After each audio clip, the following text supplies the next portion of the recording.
Saya memulai karir di dunia properti pada tahun 2008. Saat usia saya baru 21 tahun, di usia yang bagi sebagian orang masih mencari jati diri, saya justru memulai perjuangan hidup yang sesungguhnya. Saat itu, saya adalah seorang single mom dengan 2 orang anak. Saya bekerja bukan hanya untuk mimpi, tetapi untuk tanggung jawab dan masa depan anak-anak saya. Saya memulai di industri broker. Ini mulai dari nol dengan sarana yang sangat sederhana. Sebuah sepeda listrik menjadi teman setia saya, mengunjungi satu demi satu calon customer. Untuk cerita menarik itu, memang ada satu cerita dulu.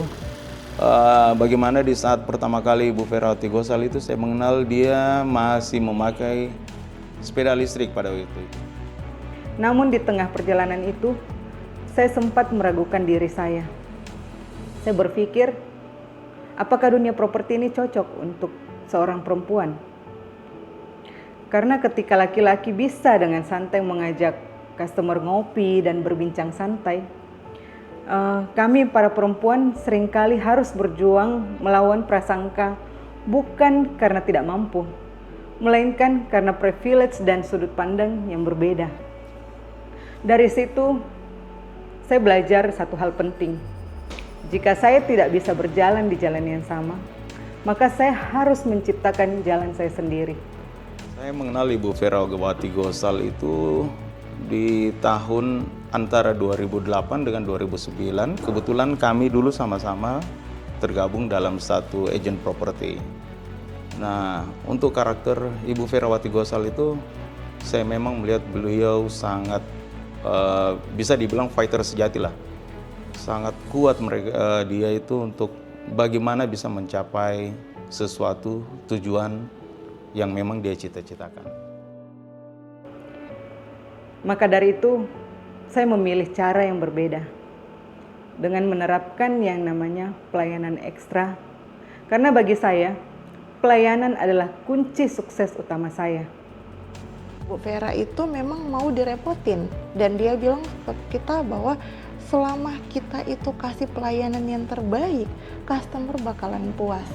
Tambah lagi nih, customer itu nggak perlu repot-repot lagi nih nunggu, artinya datang ke lokasi untuk tanda tangan. Bu Vera itu bakalan nganterin dokumen itu. Beliau selalu memperhatikan hal kecil dari setiap proses transaksinya dan selalu memberikan pelayanan ekstra yang menurut saya jarang agen lain melakukan hal seperti ini. Tahun 2010 menjadi titik balik dalam hidup saya.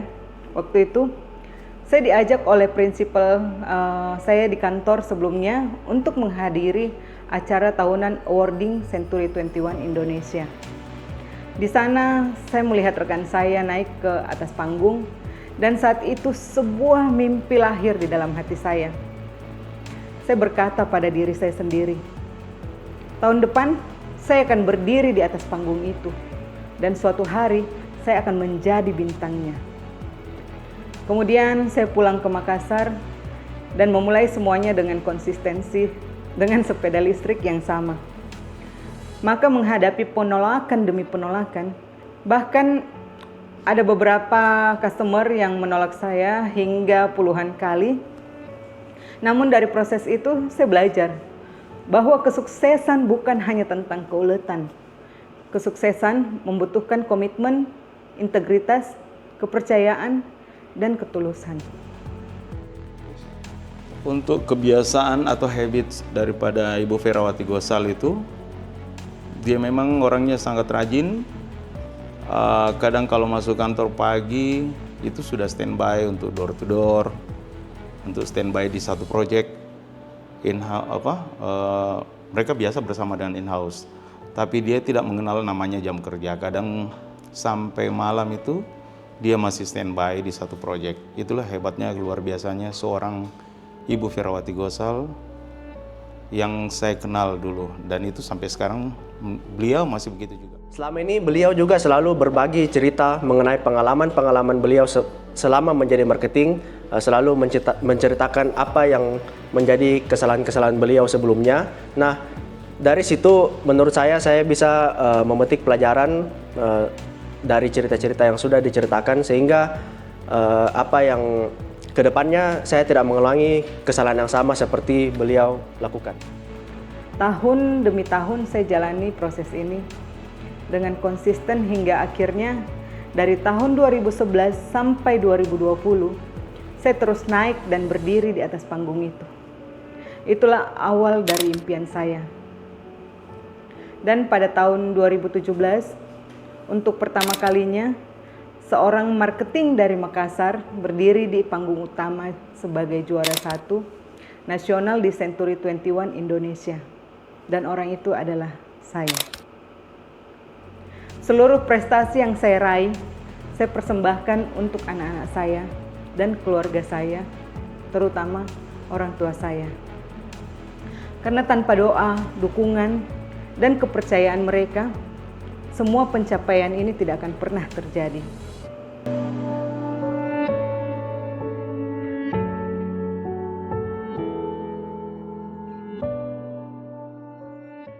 Tahun 2020, saya kembali mengambil keputusan besar di dalam hidup saya. Saya memilih untuk resign dari kantor lama dan mendirikan kantor agent sendiri yang saya beri nama Pinisi Property.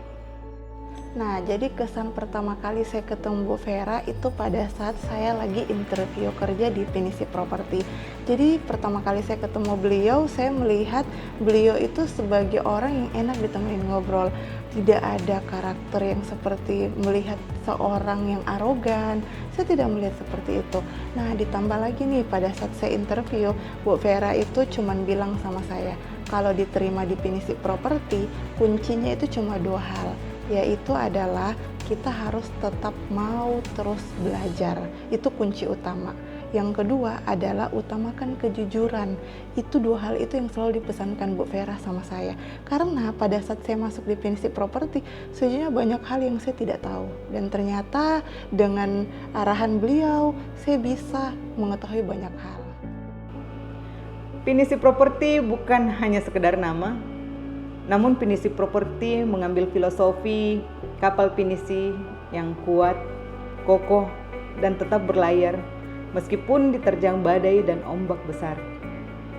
Tujuan saya mendirikan Pinisi Property sederhana, namun tentunya penuh makna. Saya ingin menciptakan orang-orang yang berkualitas, orang-orang yang mau belajar, dan orang-orang yang bisa menghargai dirinya sendiri, agar mereka bisa dihargai oleh orang lain. Karena saya percaya, tidak selamanya badai datang untuk menjatuhkan kita. Terkadang badai datang untuk menguatkan kita. Dan setelah badai berlalu, Tuhan selalu menyiapkan langit yang cerah untuk kita.